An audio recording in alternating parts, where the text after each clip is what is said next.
چوتھی فصل، مذہب صوفستائیہ۔ جان لو کہ ملحدوں کا ایک گروہ، اللہ ان پر لعنت کرے، جنہیں صوفستائیہ یعنی ہر بات میں شک کرنے والے کہتے ہیں، ان کا مذہب یہ ہے کہ کسی چیز کا علم صحیح حاصل نہیں ہو سکتا، حتیٰ کہ اپنی ذات کا بھی کسی کو صحیح علم نہیں۔ ہم ان سے پوچھتے ہیں کہ یہ علم کہ کسی چیز کا صحیح علم حاصل نہیں ہو سکتا درست ہے یا نہیں۔ اگر وہ کہیں کہ درست ہے تو بس علم کو انہوں نے خود ثابت کر دیا، اور اگر وہ کہیں کہ یہ درست نہیں تو جو بات درست نہ ہو اس کو حق کے خلاف پیش کرنا ناممکن ہے، اور ایسے شخص سے گفتگو کرنا دانش مندی نہیں۔ اور ملحدوں کا ایک اور گروہ ہے جو اس طریقے تصوف سے تعلق رکھتا ہے۔ وہ کہتے ہیں کہ کسی چیز کا علم بھی صحیح نہیں ہو سکتا، اس لیے ہمارے لیے اس علم کا ترک کر دینا اس کے ثابت کرنے سے زیادہ اچھا ہے۔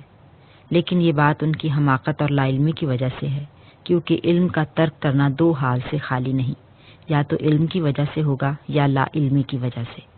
اگر علم کی وجہ سے ہو تو علم نہ علم کی نفی کرتا ہے اور نہ اس کی ضد ہوتا ہے، بس علم کے باوجود علم کا ترک کرنا ممکن نہیں۔ اب رہ گئی جہالت۔ سوچوں کہ یہ بات صحیح ہے کہ علم کی نفی جہالت ہے اور اس کا ترک کرنا بھی جہالت، تو جاہل بہر صورت قابل ملامت ہوگا، اور جہالت کفر اور باطل کی علامت ہوگی،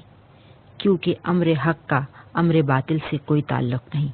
اور یہ جہالت اور ترک علم تمام مشائخ صوفیہ کے عقیدے کے خلاف ہے۔ اور جب سب لوگوں نے ملحدوں کے اس قول کو سنا اور اس کا ارتکاب کر کے کہنے لگے کہ اہل تصوف کا بھی یہی مذہب ہے اور ایسی ہی روش ہے، تو صوفیہ کے متعلق ان کا اعتقاد متزلزل ہو گیا، اور وہ لوگ حق کو باطل سے جدا نہ کر سکے۔ لہٰذا ہم نے ان کے معاملات کو خدا کے سپرد کر دیا تاکہ وہ اپنی گمراہی میں پڑے رہیں۔ اگر دین ان سے محاسبہ کر لیتا تو وہ اس سے بہتر عمل کرتے اور دین کی رعایت کو ہاتھ سے نہ جانے دیتے، اور دوستان حق کو اس نظر سے نہ دیکھتے، اور اپنے اوقات عزیز کو احتیاط سے بسر کرتے۔ اگر ملحدین کی کسی جماعت نے اولیاء کرام کے ساتھ اپنا تعلق مضبوط کر لیا ہے اور صوفیہ کی نیک سیرت کی بدولت انہوں نے اپنے آپ کو مصیبتوں سے بچا لیا ہے اور ان کی عزت کے سائے میں زندگی بسر کرتے ہیں، تو انہیں یہ ہرگز مناسب نہیں کہ سب اہل تصوف کو انہی ملحدوں پر قیاس کرتے اور ان کے معاملے میں فضول جھگڑا کرتے اور ان کی قدر و منزلت کو یوں پامال کرتے۔ میر علی حشویری رحم اللہ کا ایک دفعہ اہل علم میں سے ایک ایسے شخص سے مناظرہ ہوا جس نے غرور کی کلاه کا نام عزت اور خواہش نفس کی مطابقت کا نام سنت رسول صلی اللہ علیہ وسلم اور شیطان کی موافقت کا نام ائمہ دین کی سیرت رکھا ہوا تھا۔ اثناء مناظرہ میں اس نے کہا کہ ملحدین کے 12 گروہ ہیں، ان میں سے ایک گروہ اہل تصوف کا ہے۔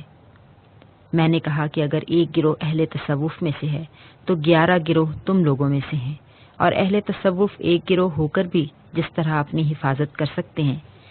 تم 11 گروہوں میں ہو کر بھی اس طرح اپنی حفاظت نہیں کر سکتے۔ لیکن سب باتیں اہل زمانہ کی دین سے غفلت اور سستی اور ان آفتوں کا نتیجہ ہیں جو اس وقت برپا ہو رہی ہیں، اور اللہ تعالیٰ نے ہمیشہ اپنے اولیاء کو ان لوگوں کے درمیان پوشیدہ کیے رکھا ہے، اور ان لوگوں کو ان اولیاء سے دنیا میں دور کر رکھا ہے۔ اور پیروں کے سردار، مریدوں کے آفتاب حضرت علی بن بندہ سیرنی رحم اللہ نے کیا ہی اچھا فرمایا ہے۔ ترجمہ: دلوں کی خرابی زمانے اور اہل زمانہ کی خرابی کے مطابق ہوتی ہے۔ اب ہم ان صوفیاء کرام کے اقوال کے متعلق ایک فصل بیان کرتے ہیں تاکہ اس گروہ کے منکرین میں سے اس شخص کو تنبیہ ہو جائے جس کے حق میں خدا تعالیٰ کی طرف سے سچی عنایت ہے اور توفیق اللہ تعالیٰ کی طرف سے ہے۔ 5ویں فصل، صوفیاء کے اقوال۔ محمد بن فضل بلخی رحمۃ اللہ علیہ فرماتے ہیں، ترجمہ: علم کی 3 قسمیں ہیں۔ اول وہ علم جو اللہ کی طرف سے ہو، دوم وہ علم جو اللہ کی معیت میں حاصل ہو، سوم وہ علم جو خود اللہ تعالیٰ کی ذات و صفات سے متعلق ہو۔ علم باللہ وہ معرفت الہی ہے کہ تمام انبیاء و اولیاء نے اللہ تعالیٰ کی ذات و صفات کو اسی کے ذریعے سے پہچانا ہے، اور جب تک خود ذات حق کی طرف سے اس کی پہچان کی توفیق انہیں نہیں ملی انہوں نے اسے نہیں پہچانا، اس لیے کہ حصول علم کے تمام اسباب ذات و صفات حق تعالیٰ سے منقطع ہیں، اور انسان کا علم معرفت حق تعالیٰ کا سبب نہیں ہو سکتا، کیونکہ اس کی معرفت کا سبب بھی خود اسی کی رہنمائی اور بندے کو آگاہ کرنا ہے۔ اور علم من اللہ علم شریعت ہے، جو اس کی طرف سے ہم کو نیک اعمال کا حکم دیتا اور ان کے بجا لانے کو ہم پر لازم کرتا ہے۔ اور علم ما اللہ طریق حق اور قرب الہی کے مقامات اور اولیاء کے درجات بیان کرنے کا علم ہے۔ بس معرفت الہی شریعت کو قبول کیے بغیر اور شریعت پر عمل کیے بغیر صحیح نہیں ہو سکتی۔ ابو علی سقفی رحم اللہ فرماتے ہیں، علم جہالت کی موت سے دل کا زندہ ہونا اور کفر کی تاریکی سے ایمان کی آنکھ کا روشن ہونا ہے۔ جس شخص کو معرفت الہی کا علم حاصل نہیں، اس کا دل جہالت کی وجہ سے مردہ ہے، اور جسے شریعت کا علم حاصل نہیں، اس کا دل جہالت کی بیماری میں مبتلا ہے۔ بس کفار کا دل مردہ ہے کہ وہ خدا تعالیٰ کی ذات و صفات سے جاہل ہیں، اور اہل غفلت کا دل بیمار ہے کہ وہ اس کے احکام یعنی امر و نواہی سے بے خبر ہیں۔ اور ابو بکر دراق ترمذی رحم اللہ فرماتے ہیں، جو شخص علم کلام سے محض اس کی عبارت پر اکتفا کرتا ہے اور اس کے اسداد سے منہ موڑ کر تقوی اختیار نہیں کرتا، وہ بے دین ہے۔ اور جو شخص محض علم فقہ و شریعت پر بغیر پرہیزگاری کے اکتفا کرتا ہے، وہ فاسق ہو جاتا ہے۔ مراد اس سے یہ ہے کہ بغیر عمل و مجاہدہ اور کوشش صرف توحید الہی کا اقرار جبر ہے، اور حقیقی موحد کو لازم ہے کہ وہ قول میں جبری ہو، یعنی زبان سے کہے کہ انسان وہی کر سکتا ہے جو اس کے لیے مقدر ہو چکا ہے، اور فعل میں قدری ہو تاکہ اس کا طریق عمل جبر و قدر کے درمیان ہو جائے۔ اور یہی قول اس قول کی حقیقت ہے جو کہ اس پیر نے فرمایا ہے، اس پر اللہ کی رحمت ہو۔ ترجمہ: توحید عقیدہ جبر سے نیچے اور عقیدہ قدر سے اوپر یعنی بین بین ہے۔ بس جو شخص علم توحید سے بلا عمل صرف عبارت پر اکتفا کرتا ہے اور اس کے مخالف امور سے باز نہیں آتا، وہ ضرور بے دین ہو جاتا ہے، لیکن فقہ میں ہر برائی سے پرہیز و احتیاط شرط ہے۔ اور جو شخص ظاہری علم فقہ و شریعت بغیر پرہیزگاری کے حاصل کرتا ہے اور تاویلات کے جواز اور شبہات میں مشغول ہوتا ہے اور مذہب کا لحاظ کیے بغیر آسانی حاصل کرنے کے لیے مجتہدین کے اجتہادوں کی پیروی کرتا ہے، وہ بہت جلد فسق و فجور میں مبتلا ہو جاتا ہے، اور یہ سب باتیں غفلت کی وجہ سے پیدا ہوتی ہیں۔ اور شیخ المشائخ حضرت یحییٰ معاذ رازی رحم اللہ نے کیا ہی اچھا فرمایا ہے۔ ترجمہ: 3 قسم کے لوگوں کی صحبت سے اجتناب کرو: غافل عالموں، خوش آمدی فقیروں اور جاہل صوفیوں کی صحبت سے۔ غافل علماء وہ ہیں جنہوں نے دنیا کو دل کا قبلہ اور شریعت سے آسان چیزوں کو اختیار کر کے ظالم بادشاہوں کی پرستش کو اپنا وتیرہ اور ان کی درگاہ کو اپنی طواف گاہ بنا رکھا ہے، اور لوگوں کی نظر میں وقت حاصل کرنے کو اپنی محراب بنا کر غرور اور دانائی پر فریفتہ اور اپنے کلام کی باریکی میں مشغول ہو گئے ہیں، اور ائمہ دین اور استادوں کے حق میں لان تان کی زبان دراز کر کے بزرگان دین کی شان میں گستاخیاں کرتے ہیں، زیادتی اور مبالغہ میں اس حد تک پہنچ گئے ہیں تو ان کی نظر میں اس کا کچھ بھی وزن نہ ہوگا، کیونکہ کینہ اور حسد کو انہوں نے اپنا مذہب بنا لیا ہے۔ الغرض یہ سب لوگ حقیقی عالم نہیں ہوتے، اور علم ایک ایسی صفت ہے جس کی بدولت ہر قسم کی جہالت کی بات اس کے موصوف سے دور ہو جاتی ہے۔ اور چاپلوس فقیر وہ ہیں کہ جب کوئی کام ان کی خواہش نفس کے مطابق کرے تو اگرچہ وہ فعل باطل ہی ہو، وہ اس کی مدح کریں، اور جب کوئی شخص کوئی ایسا کام کرے جو ان کی خواہش کے مخالف ہو تو اگرچہ وہ فعل حق ہی ہو، وہ اس فعل کی وجہ سے اس کی مذمت کریں، اور وہ لوگوں سے اپنے عمل اور برتاؤ کے باعث مرتبے کی طمع کریں، اور خلق خدا کو باطل امور کی تلقین کریں۔ اور جاہل صوفی وہ ہیں کہ نہ وہ کسی مرشد کی صحبت میں رہے اور نہ کسی بزرگ سے ادب سیکھے اور نہ زمانے کے مصائب جھیلے، اور کور باطنی سے فقیرانہ نیلا لباس پہن کر اپنے آپ کو لوگوں کے درمیان ڈال دے اور ان کی صحبت میں بیٹھ کر اپنی بے عزتی پر خوشی کا اظہار کرتے ہیں۔ اور حماقت نے ان کو اس بات پر ابھارا ہے کہ سب لوگوں کو اپنے جیسا سمجھتے ہیں، اور اس لیے حق و باطل میں تمیز کرنے کا طریق ان پر پوشیدہ رہتا ہے۔ بس ان تینوں گروہوں کا جو اس توفیق یافتہ پیر نے ذکر فرمایا ہے اور اپنے مرید کو ان کی صحبت سے اجتناب کرنے کا حکم دیا ہے، اس کا مطلب یہ ہے کہ یہ لوگ اپنے دعوے میں جھوٹے اور اپنے طریق میں ناقص ہیں۔ اور حضرت بایزید بسطامی رحم اللہ فرماتے ہیں، ترجمہ: میں نے 30 سال مجاہدہ کیا، بس میں نے علم اور اس کے مطابق عمل کرنے سے اور کسی چیز کو اپنے لیے مشکل نہ پایا۔ الغرض آگ پر قدم رکھنا طبیعت کے لیے علم کے مطابق چلنے سے زیادہ آسان ہے، اور پل صراط سے 1000 بار گزرنا جاہل کے نزدیک علم کا ایک مسئلہ سیکھنے سے زیادہ سہل ہے، اور فاسق کے لیے دوزخ میں رہنا علم کے ایک مسئلے پر عمل کرنے سے زیادہ محبوب ہے۔ بس تیرے لیے علم سیکھنا اور اس میں کمال حاصل کرنا لازم ہے،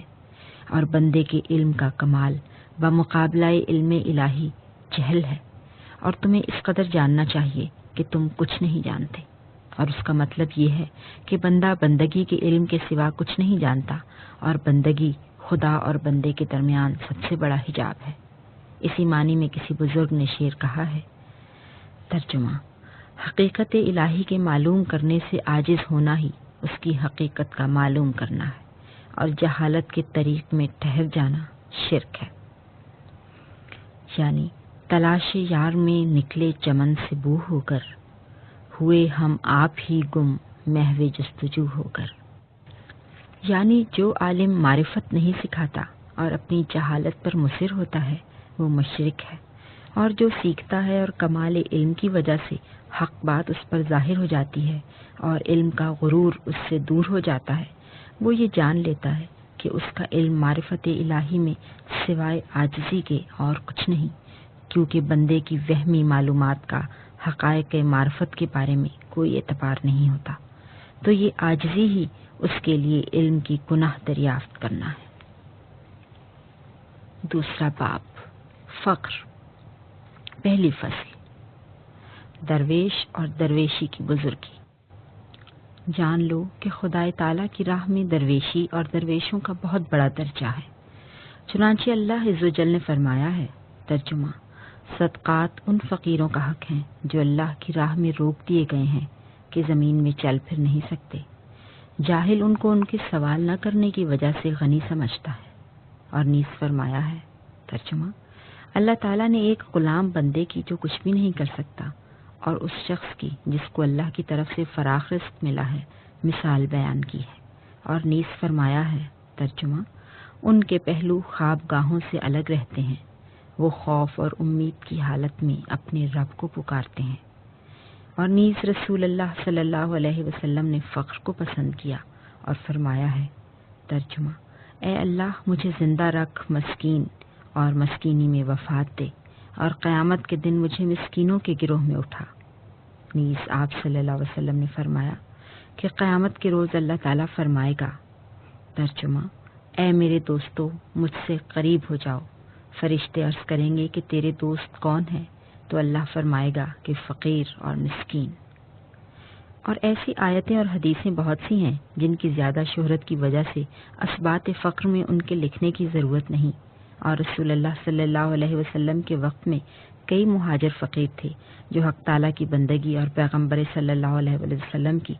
صحبت اور مطابعت کی خاطر مسجد نبوی میں رہا کرتے تھے، اور دنیا کے تمام اشغال اور بکھیڑوں کو چھوڑ رکھا تھا،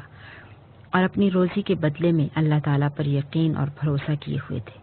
یہاں تک کہ رسول اللہ صلی اللہ علیہ وسلم کو ان کی صحبت اور ان کا حق ادا کرنے کا حکم دیا تھا۔ چنانچہ ارشاد الہی ہے، ترجمہ: اے نبی ان لوگوں کو اپنے سے دور نہ کیجیے جو صبح و شام اپنے رب کو پکارتے ہیں اور اس کی رضامندی چاہتے ہیں۔ اور نیز ارشاد ہے، ترجمہ: اے نبی آپ ان عبادت گزار فقراء سے آنکھیں نہ پھیریے، کیا آپ دنیوی زندگی کی شان و شوکت چاہتے ہیں؟ یہاں تک کہ رسول اللہ صلی اللہ علیہ وسلم جہاں کہیں بھی ان میں سے کسی ایک کو دیکھ لیتے تو فرماتے، میرے ماں باپ ان لوگوں پر فدا ہوں جن کے لیے اللہ تعالیٰ نے مجھ پر عطا فرمایا۔ بس اللہ تعالیٰ نے فقر کو بہت بڑا مرتبہ دیا ہے اور فقراء کو اس کے ساتھ مخصوص فرمایا ہے، اس لیے کہ انہوں نے دنیا کے ظاہری اور باطنی اسباب کو ترک کر کے پورے طور پر اسباب کے پیدا کرنے والے کی طرف رجوع کیا، یہاں تک کہ ان کا فقر ان کے لیے فخر ہو گیا۔ کہ اس کے چلے جانے پر نالاں اور اس کے آنے پر خوش رہے اور اس سے بغلگیر ہوئے، اور اس کے لوازم کے سوا باقی سب امور کو انہوں نے ذلیل سمجھا۔ لیکن فقیر کی ایک رسم ہے اور ایک حقیقت ہے، اور اس کی رسم یعنی ظاہری علامت مفلسی اور بے کسی ہے، اور حقیقت ذات حق کی طرف سے توجہ اور اس کی معرفت ہے۔ جس شخص نے فقر کی رسم کو دیکھ کر اس پر قناعت کی اور جب اس کا مقصود حاصل نہ ہوا تو حقیقت سے دور بھاگا، اور جس نے حقیقت کو پا لیا اس نے موجودات سے منہ موڑ کر کل کی رویت میں پوری طور پر فنا حاصل کی اور بقائے کل کی طرف پیش قدمی کی، تو اس نے ترجمہ جس نے فقر کی ظاہری علامت کے سوا کچھ نہ جانا، اس نے سوائے اس کے نام کے کچھ نہ سنا۔ پس فقیر وہ ہے کہ اس کے پاس کچھ بھی نہ ہو اور نہ کسی چیز سے اس کا نقصان ہو، نہ تو اسباب دنیوی کے موجود ہونے سے وہ غنی ہوتا ہے اور نہ ہونے سے اس کا محتاج رہتا ہے۔ اسباب کا ہونا نہ ہونا اس کے فقر کے نزدیک برابر ہے، اور اگر ان اسباب کے نہ ہونے پر وہ زیادہ خوش ہو تو جائز ہے، اس لیے کہ مشائخ صوفیہ نے فرمایا ہے کہ درویش جتنا تنگ دست ہوتا ہے اتنا ہی وہ خوشحال ہوتا ہے، کیونکہ اسباب کا ہونا درویش کے لیے بہت برا ہے، یہاں تک کہ جتنا کسی چیز کو وہ خود اپنے پاس روکے رکھتا ہے اتنا ہی وہ خود مقید اور پابند رہتا ہے۔ پس اولیاء اللہ کی زندگی مخفی عنایات و اسرار الہی کے ساتھ قرب حق میں بہتر ہے، نہ کہ دنیا کے اسباب کے ساتھ جو بے وفا اور بدکاروں کا گھر ہے۔ غرض دنیوی ساز و سامان رضائے الہی کے راستے میں روکنے والے ہیں۔ حکایت بیان کرتے ہیں کہ ایک درویش کی کسی بادشاہ سے ملاقات ہو گئی۔ بادشاہ نے درویش سے کہا کہ کوئی چیز مانگ۔ درویش نے کہا کہ میں اپنے غلاموں کے غلام سے کوئی چیز نہیں مانگتا۔ بادشاہ نے کہا یہ کیسے؟ درویش نے کہا میرے 2 غلام ہیں جو دونوں آپ کے مالک ہیں، ایک حرص دنیا، دوسرا آرزو۔ اور رسول اللہ صلی اللہ علیہ وآلہ وسلم نے فرمایا ہے، ترجمہ فقر اہل فقر کے لیے عزت ہے، بس جو چیز ایک لائق شخص کے لیے عزت ہے وہ نالائق کے لیے ذلت ہوتی ہے، اور فقیر کی عزت یہ ہے کہ اس کے اعضاء لغزش سے اور اس کا حال خلل سے محفوظ ہو، نہ اس کا جسم معصیت اور لغزش سے آلودہ ہو اور نہ اس کی جان اور دل آفت رسیدہ ہو، اس لیے کہ اس کا ظاہر حال ظاہری نعمتوں میں مستغرق ہوتا ہے اور اس کا باطن باطنی نعمتوں کا منبع، یہاں تک کہ اس کا نفس روحانی اور دل ربانی ہو جاتا ہے، اور کائنات کا اس کے ساتھ کوئی واسطہ اور انسان کو اس سے کوئی تعلق نہیں رہتا،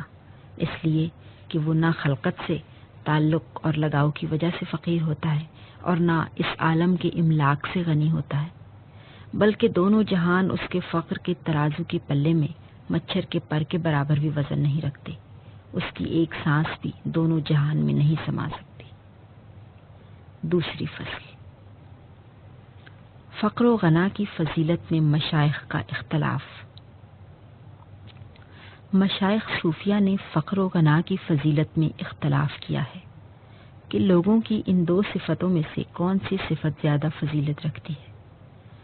چونکہ خداوند تعالیٰ غنی حقیقی ہے اور اوصاف میں اسی کو کمال حاصل ہے، اس لیے یحییٰ بن معاذ رازی رحم اللہ و احمد بن الخوارزمی رحم اللہ و حارث محاسبی رحم اللہ و ابو العباس بن عطار رحم اللہ و رویم بن محمد رحم اللہ و ابو الحسن بن شمعون رحم اللہ اور متاخرین میں سے شیخ المشائخ ابو سعید فضل اللہ بن محمد مہینی رحم اللہ سب اس بات پر متفق ہیں کہ غنا فقر سے زیادہ فضیلت رکھتا ہے، اور اس کی دلیل یہ بیان کرتے ہیں کہ غنا صفت الہی ہے جو پاک اور بلند ہے، اور فقر کا اطلاق اس کی ذات پر جائز نہیں، بس کسی ولی میں وہ صفت جو بندے اور خدا کے درمیان مشترک ہو اس صفت سے جس کا اطلاق خدا تعالیٰ پر جائز نہ ہو زیادہ کامل ہوتی ہے۔ ہم کہتے ہیں کہ یہ اشتراک بندے اور خدا تعالیٰ میں فقط رسمی ہے، مانوی نہیں، کیونکہ مانوی اشتراک کے لیے باہمی مماثلت کی ضرورت ہے۔ چونکہ صفات الہیہ قدیم اور صفات مخلوق حادث ہیں، اس لیے یہ دلیل باطل ہے،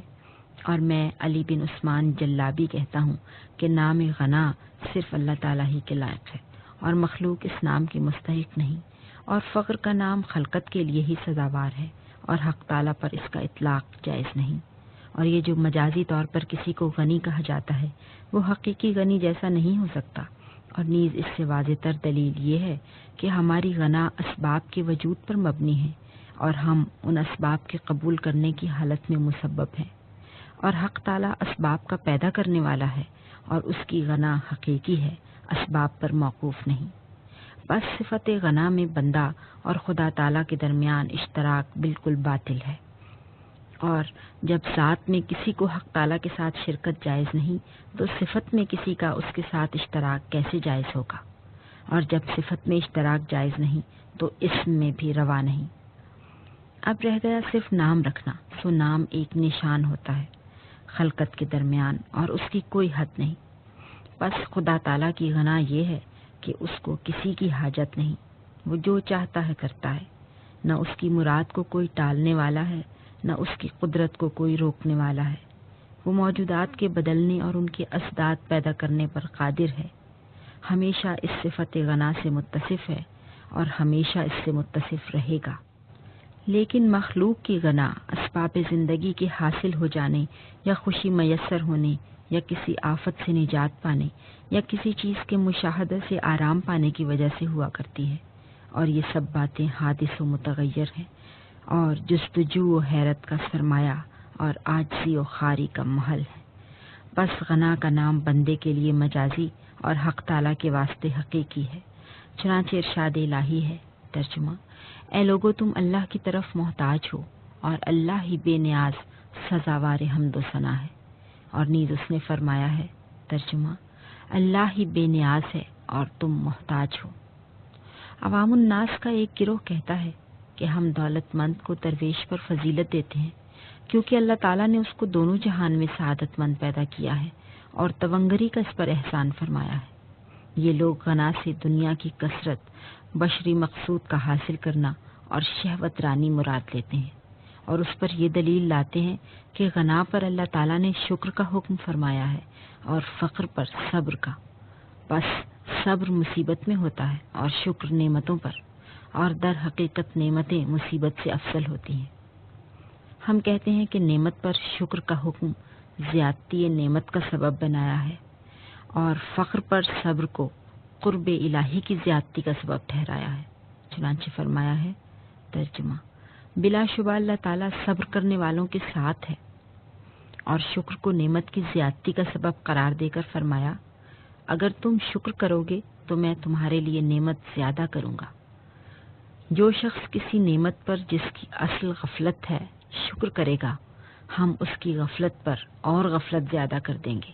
اور جو شخص فقر میں جس کی اصل مصیبت ہے صبر کرے گا، ہم اس کے قرب میں اور اضافہ کر دیں گے۔ لیکن وہ غنا جسے مشائخ صوفیہ فقر سے افضل غنا کہتے ہیں، وہ غنا جیسا کہ عوام الناس سمجھتے ہیں نعمتوں کا پانا نہیں، بلکہ وہ تو منعم حقیقی کو پانا ہے۔ بس منعم حقیقی کا پا لینا اور چیز ہے، اور غفلت کا پا لینا کچھ اور چیز۔ شیخ ابو سعید فرماتے ہیں۔ ترجمہ: فقر اللہ تعالیٰ کے ساتھ غنی ہونا ہے۔ اس سے مراد مشاہدہ ذات حق سے ہمیشہ کے لیے کشف حاصل کرنا ہے۔ ہم کہتے ہیں کہ کشف سے مشاہدہ حق کرنے والے پر پھر حجاب کا آ جانا ممکن ہے۔ بس اگر یہ حجاب مشاہدہ کرنے والے کو مشاہدہ حق سے محجوب کر دے تو کیا وہ مشاہدے کا محتاج ہوگا یا نہیں؟ اور اگر وہ یہ کہیں کہ محتاج نہیں ہوگا تو یہ محال ہے، اور اگر وہ یہ کہیں کہ وہ محتاج ہوگا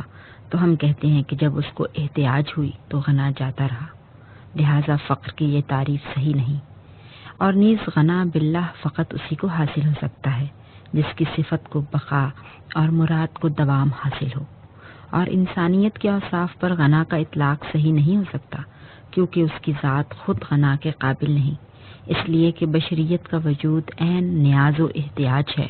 اور احتیاج حدوث کی نشانی ہے۔ بس جس کی صفت باقی ہے وہی غنی ہو سکتا ہے، اور جس کی صفت فانی ہے اس پر اسم کا اطلاق درست نہیں۔ یعنی چونکہ انسان کی صفتیں متغیر اور فانی ہیں اس لیے ہم اس کو غنی نہیں کہہ سکتے۔ بس غنی وہی ہے جس کو اللہ غنی کرے، اس لیے کہ غنی باللہ کی صورت میں بندہ فاعل ہوگا اور دوسری صورت میں مفعول، اور فاعل بذات خود قائم ہوتا ہے اور مفعول کا قیام فاعل کے ساتھ ہوتا ہے۔ بس پہلی صورت میں قائم خود بخود ہونا بشریت کی صفت کا ثابت کرنا ہوگا جو صحیح نہیں،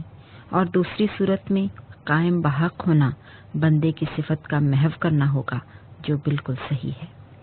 اور میں علی بن عثمان جلابی اللہ تعالیٰ مجھے توفیق دے یوں کہتا ہوں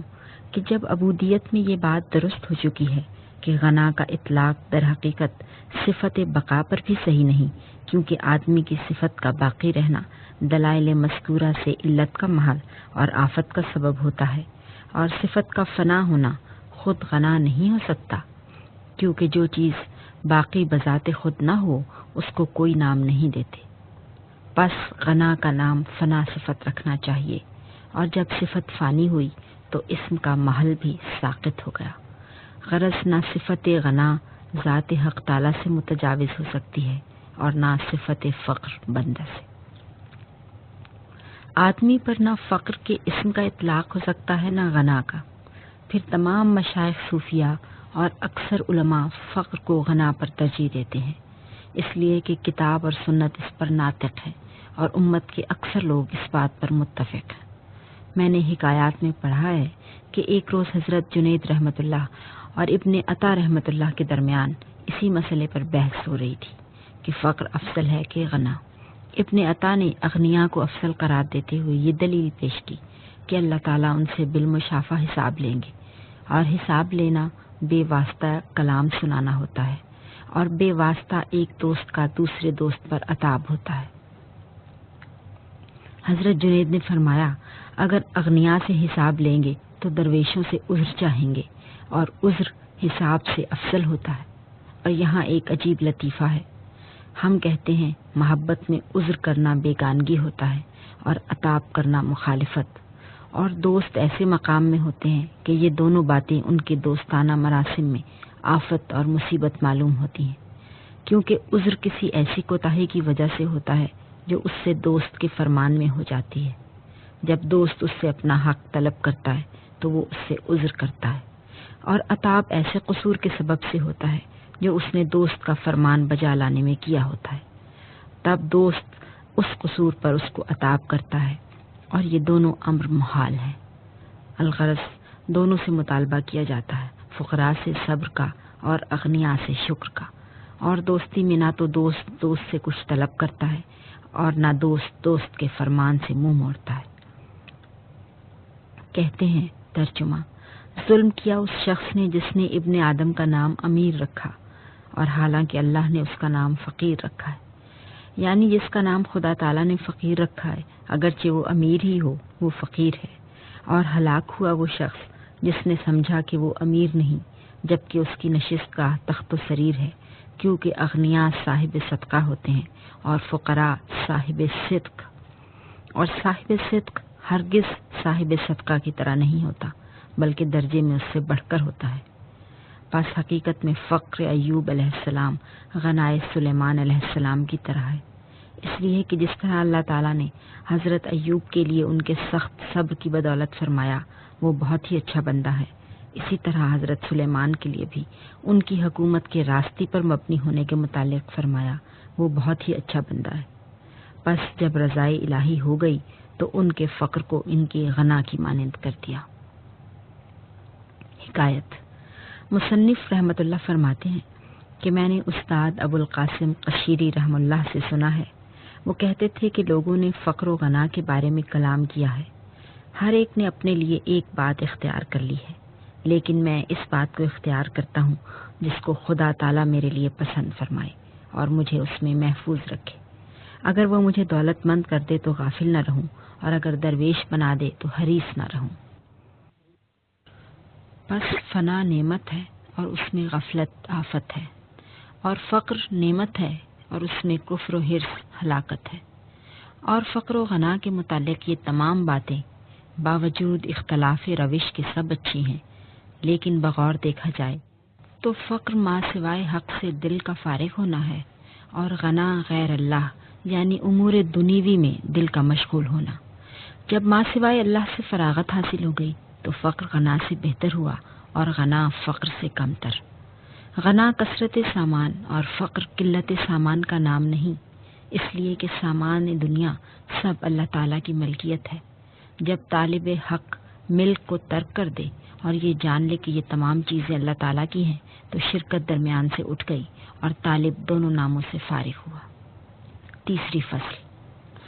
فقر و غنا کے متعلق مشائخ کے اقوال۔ مشائخ طریقت میں سے ہر ایک نے فقر و غنا کے بارے میں اپنا اپنا خیال ظاہر فرمایا ہے، اور میں حتی الامکان ان کے اقوال اس کتاب میں بیان کروں گا انشاءاللہ۔ چنانچہ متاخرین میں سے ایک بزرگ فرماتے ہیں، فقیر وہ نہیں جس کا ہاتھ ساز و سامان دنیوی سے خالی ہو، بلکہ فقیر وہ ہے جس کی طبیعت مراد سے خالی ہو۔ چنانچہ اگر خدا تعالیٰ اسے مال دے اور اس کی مراد مال کی حفاظت ہو تو بھی وہ غنی ہے، اور اگر اس کی مراد مال کا ترک کر دینا ہو تو بھی وہ غنی ہے۔ یہ دونوں باتیں غیر کے ملک میں تصرف کرنا ہے، اور فقر حفاظت و تصرف دونوں کا ترک کرنا ہے۔ یحییٰ بن معاذ رازی رحم اللہ فرماتے ہیں، صحیح فقر کی علامت یہ ہے کہ بندہ کمال ولایت و قیام مشاہدہ کی صفت جاتے رہنے اور حق سے دور ہو جانے سے ڈرتا رہے، غرض اس کمال تک پہنچ جائے کہ اس کی علیحدگی سے ڈرتا ہے۔ رویم بن محمد رحم اللہ فرماتے ہیں کہ فقر کی تعریف یہ ہے کہ فقیر کا باطن اغراض نفسانی سے اور اس کا بدن آفت سے محفوظ ہو، اور جو احکام اس پر فرض ہیں برابر ادا ہوتے رہیں، چنانچہ جو کچھ باطن میں گزرے اس کے اظہار میں مشغول نہ ہو، اور واردات قلبی کا غلبہ اس کو حکم شریعت بجا لانے سے نہ روکے۔ اور یہ فی الحقیقت بشریت کے زائل ہونے کی علامت ہے کہ بندہ ہماتن حق کے موافق ہو جائے، اور یہ بات بھی حق تعالیٰ کی توفیق ہی سے حاصل ہوتی ہے۔ بشر حانی رحم اللہ فرماتے ہیں، سب سے افضل مقام فقر پر قبر تک صبر کا اعتقاد کرنا ہے، یعنی درویشی پر ہمیشہ صبر کا اعتقاد کرنا بندے کے تمام مقامات قرب میں افضل مقام ہے۔ بس درویشی پر صبر کا اعتقاد کرنا اعمال و افعال کی بربادی اور اوصاف کے فنا ہونے کی علامت ہے، لیکن اس قول کے ظاہری معنی فقر کو غنا پر فضیلت دینا اور اس بات کا اعتقاد کرنا ہے کہ فقر سے کبھی منہ نہیں موڑوں گا۔ حضرت شبلی رحم اللہ فرماتے ہیں، فقیر وہ ہے جو اللہ تعالیٰ کے سوا کسی چیز سے بھی غنی نہیں ہوتا، یعنی فقیر اللہ تعالیٰ کے سوا کسی چیز سے آرام نہیں پاتا، اس لیے کہ اس کی ذات کے سوا اس کا کوئی مقصود اور مطلوب نہیں ہوتا۔ اس لفظ کا ظاہری مطلب یہ ہے کہ اس کی ذات کے سوا کسی اور چیز سے تونگری حاصل نہیں کر سکتا، اور جب اس کو پا لیا تو تونگر ہو گیا۔ بس تیری ہستی حق تعالیٰ کے سوا ہے، اور جب ماں سوا اللہ کے ترک کیے بغیر تو تونگری حاصل نہیں کر سکتا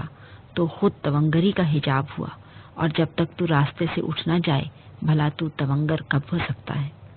اور یہ بات اہل حقیقت کے نزدیک نہایت دقیق اور لطیف ہے، اور اس قول کا حقیقی مطلب یہ ہے کہ فقیر کی شان یہ ہے کہ وہ ذات حق سے کبھی مستغنی نہ ہو، یعنی فقیر وہ ہے کہ اس کو کبھی غنا حاصل نہ ہو بلکہ ہمیشہ ذات حق کا محتاج رہے۔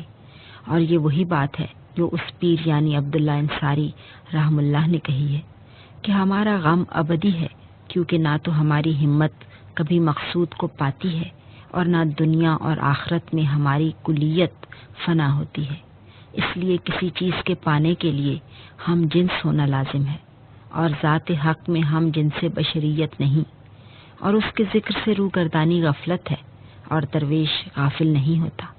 بس یہ ایک دائمی مصیبت ہو گئی ہے اور کٹھن راستہ ہے، کیونکہ اس ذات سے دوستی ہے کہ نہ کوشش انسان کو اس کے دیدار کے لیے راستہ ہے، اور نہ اس کا وصال خلقت کے مقدور میں ہے۔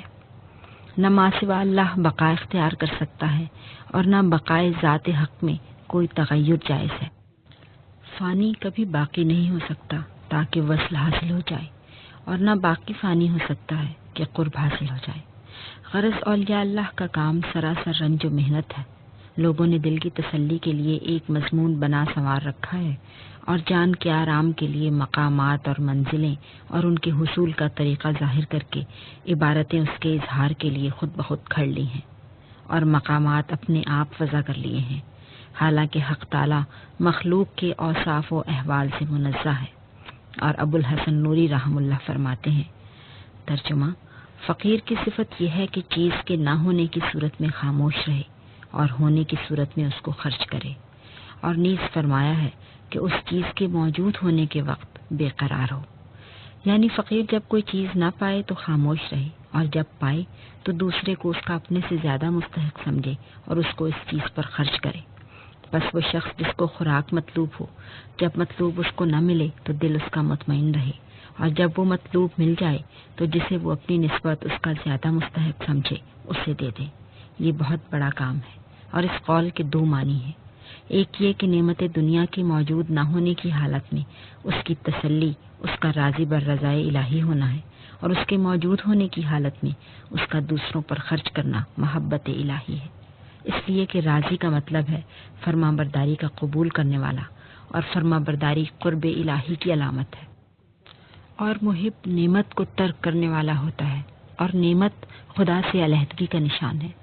دوسرے یہ کہ نعمت دنیا کے نہ ہونے کی صورت میں اس کی تسلی اس نعمت کے موجود ہونے کا انتظار ہے، اور جب وہ نعمت موجود ہو جائے تو چونکہ وہ ذات حق کا غیر ہے اور اس کو غیر اللہ کے ساتھ آرام نہیں، اس لیے وہ اس کو ترک کر دے۔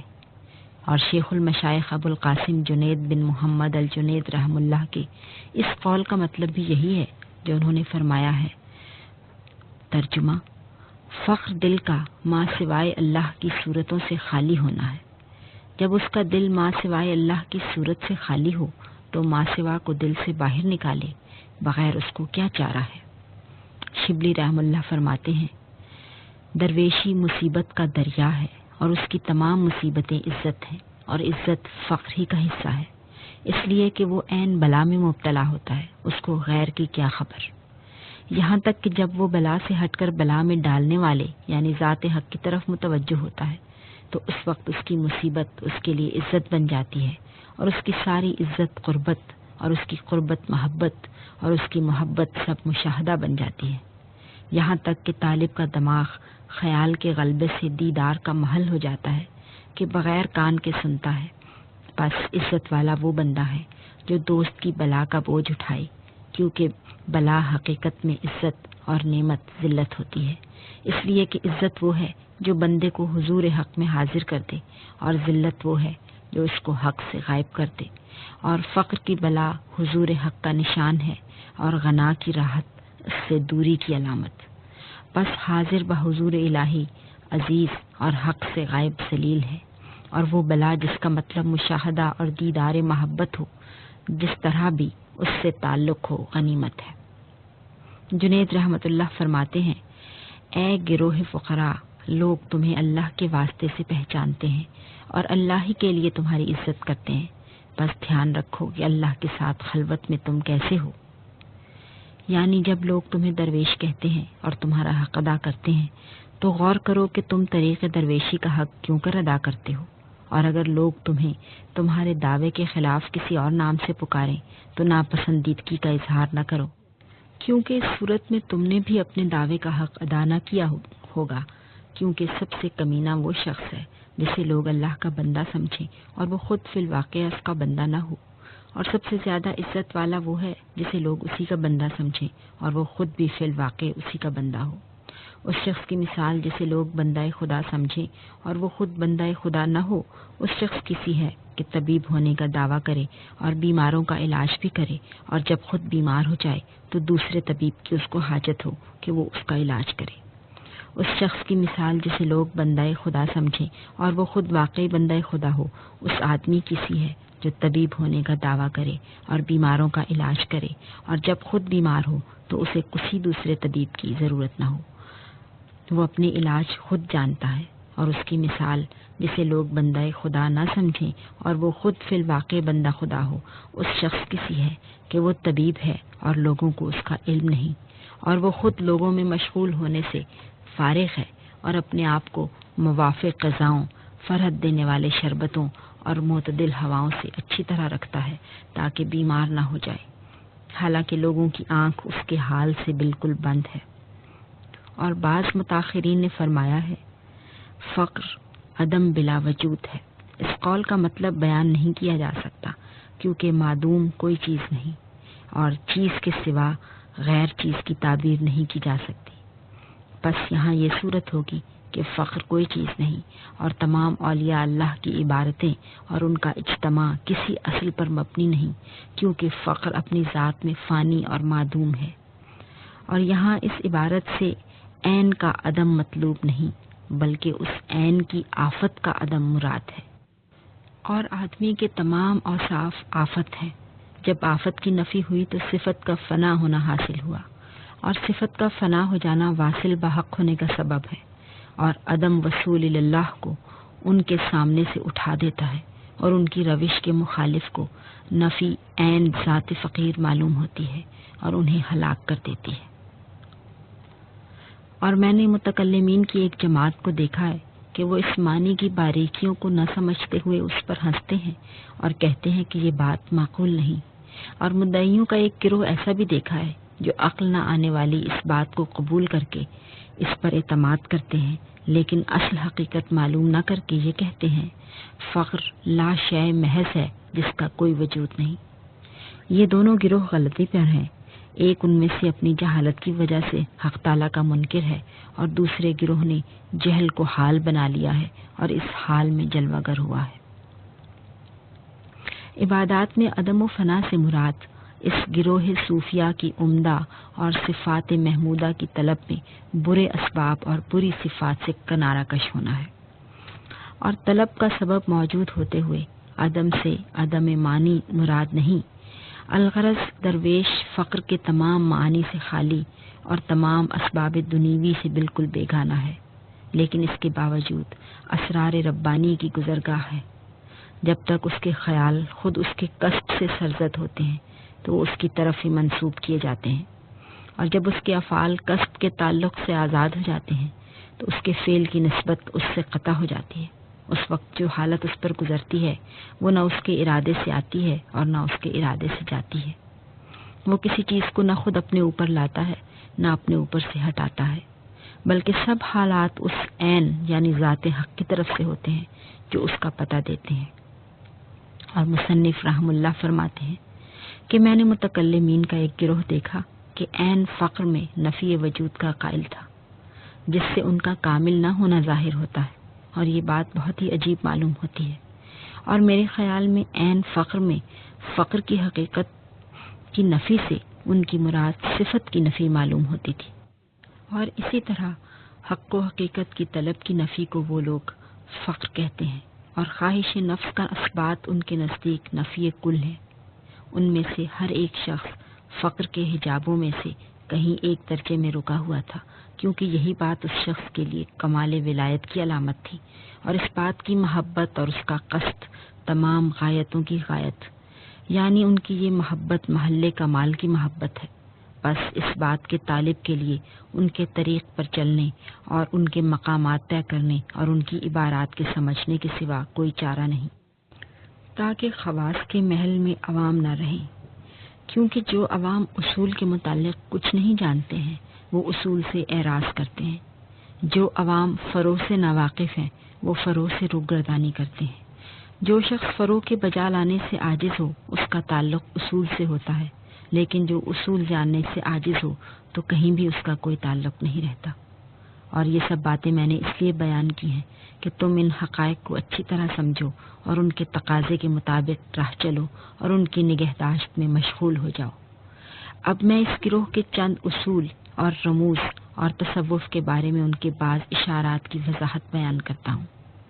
پھر مردان خدا کے نام اور مشائخ صوفیہ کے مذاہب کا اختلاف، اور اس کے بعد حقائق تصوف اور معارف الہیہ اور معاملات شرعیہ، اور اس کے بعد حتی الامکان ان کے مقامات کے رموز و آداب بیان کر دوں گا، تاکہ تم پر اور دوسرے پڑھنے والوں پر اس طریق تصوف کی حقیقت منکشف ہو جائے۔ تیسرا باب، تصوف۔ پہلی فصل، تصوف کے معنی۔ اللہ عز و جل نے فرمایا ہے، ترجمہ: اللہ رحمان کے بندے وہ ہیں جو زمین پر تواضع سے چلتے ہیں، اور جب جاہل ان سے کلام کرتے ہیں تو وہ کہتے ہیں سلام ہے۔ اور رسول اللہ صلی اللہ علیہ وسلم نے ارشاد فرمایا ہے، ترجمہ: جو اہل تصوف کی آواز سنے اور ان کی پکار پر یقین نہ کرے وہ اللہ تعالیٰ کے ہاں غافلوں میں لکھا جاتا ہے۔ لوگوں نے اسم تصوف کی تحقیق میں بہت سے اقوال بیان کیے ہیں، اور اس موضوع پر متعدد کتابیں لکھی۔ ان میں سے ایک گروہ نے کہا ہے کہ صوفی کو صوفی اس لیے کہتے ہیں کہ وہ صوف کا لباس پہنتا ہے، اور دوسرا گروہ کہتا ہے کہ اس کو صوفی اس لیے کہتے ہیں کہ وہ اصحاب صفا رضوان اللہ علیہم کے ساتھ محبت کرتا ہے۔ ایک اور گروہ کا قول ہے کہ یہ اسم لفظ صفا سے مشتق ہے۔ الغرض لفظ تصوف کے معنی میں ہر شخص نے لطیف اشارات بیان کیے ہیں، لیکن بغور دیکھا جائے تو یہ سب لغوی تحقیق ہے جن کا تصوف کے حقیقی معنی سے کوئی تعلق نہیں۔ صفائی سب امور میں محمود ہے اور اس کی ضد کدورت ہے، جیسے رسول اللہ صلی اللہ علیہ وسلم نے فرمایا ہے، دنیا کی صفائی جاتی رہی اور اس کی کدورت باقی رہ گئی۔ اور کسی چیز کی خوبیوں کا نام اس کی برگزیدگی اور عمدگی ہے، اور اس کی خرابیوں کا نام اس کی کدورت اور برائی ہے۔ بس چونکہ اس حال یعنی تصوف والوں نے اپنے اخلاق و معاملات کو درست کر لیا ہے اور طبیعت کی آفت سے بیزاری اختیار کر لی ہے، اس لیے ان لوگوں کو صوفی کہتے ہیں، اور یہ اسم اس گروہ کا اسم علم ہے، اس لیے کہ ان لوگوں کا حصہ حق اس سے بہت بڑھ کر ہے کہ ان کے معاملات کو پوشیدہ رکھا جا سکے، یہاں تک کہ ان کے اسم کے لیے بھی کسی ایسے مادے سے مشتق ہونا لازم ہے، اور اس زمانے میں حق تعالیٰ نے اکثر لوگوں کو اس حال اور اہل تصوف سے حجاب میں کر رکھا ہے، اور اس حال کی عمدگی کو ان کے دلوں سے پوشیدہ کر دیا ہے، یہاں تک کہ اس گروہ کا خیال ہے کہ یہ کام محض مشاہدہ باطن کے بغیر ظاہر کی اصلاح ہے،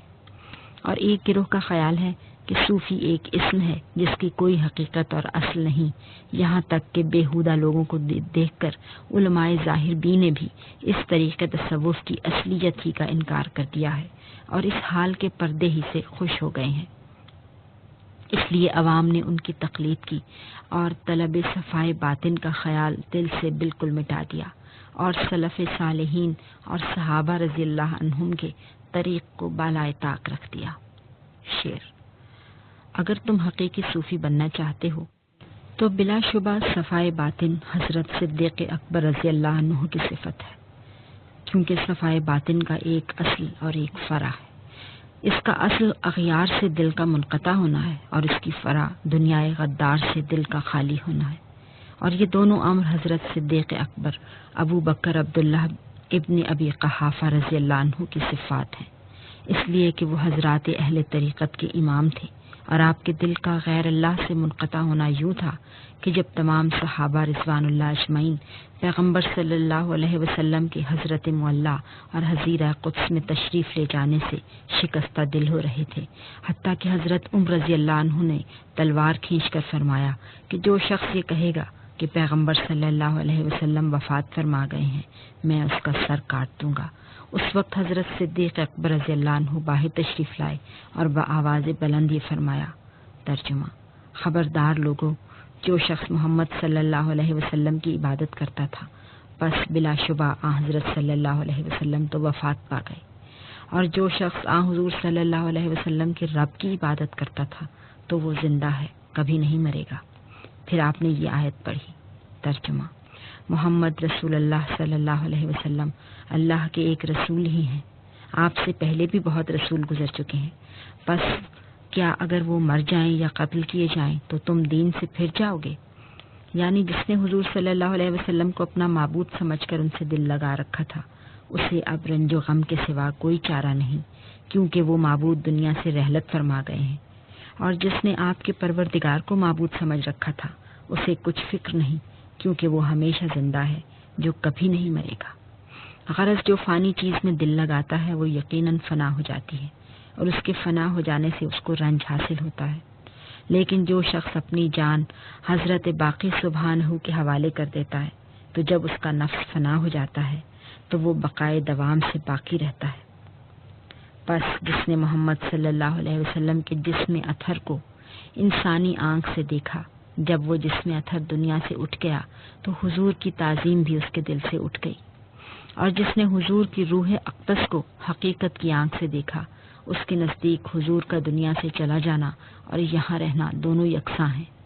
کیونکہ اس نے حالت بقا میں آپ کی بقا کو بواسطہ حق سبحانہ اور حالت فنا میں آپ کی فنا کو من جانب اللہ ہی سمجھا، اور اس نے محول یعنی تبدیل کیے ہوئے سے منہ موڑ کر محول یعنی تبدیل کرنے والے کی طرف توجہ دی اور اکرام الہی کے مطابق آپ کی تعظیم کی، نہ کسی مخلوق میں دل لگایا، نہ خلقت پر نگاہ ڈالی، کیونکہ ترجمہ جس نے خلقت کی طرف نگاہ ڈالی وہ ہلاک ہو گیا، اور جو حق کی طرف راجع ہوا وہ فرشتہ بن گیا۔ یعنی خلق خدا پر نظر رکھنا ہلاکت کا نشان اور حق کی طرف رجوع ہونا فرشتہ ہونے کی علامت ہے، اور ان کے دل کا دنیائے غدار سے خالی ہونے کا یہ عالم تھا کہ جو کچھ مال و اسباب، غلام وغیرہ ان کے پاس تھے، آپ نے سب راہ حق میں دے دیے اور ایک گدڑی پہن کر حضور صلی اللہ علیہ وسلم کی خدمت میں حاضر ہو گئے۔ حضرت نے پوچھا، تم نے اپنے مال و اسباب میں سے بال بچوں کے لیے کیا کچھ پیچھے چھوڑا؟ تو انہوں نے کہا، اللہ اور اس کا رسول، یعنی اللہ کی محبت اور اس کے رسول کی مطابقت، جو دو بیش بہا خزانے ہیں۔ جب میرا دل دنیا کی عمدگی اور خوبی کے تعلق سے آزاد ہو گیا ہے تو اس کی قدورت سے بھی میں اس کو خالی کرتا ہوں، اور یہی ایک سچے صوفی کی صفت ہوتی ہے۔ ان باتوں سے انکار کرنا حق سے انکار اور صریح مکابرہ ہے۔ میں کہہ آیا ہوں کہ صفا قدر کی ضد ہے اور قدر صفات بشریہ میں سے ہے، پس در حقیقت صوفی وہ ہے جو قدورت سے آگے نکل کر صفائے حق کی طرف متوجہ ہو۔ چنانچہ یوسف علیہ السلام کے حسن و جمال کی خوبیوں کے مشاہدے میں مستغرق ہونے کی وجہ سے مصر کی عورتوں کی بشریت ان پر غالب آ گئی،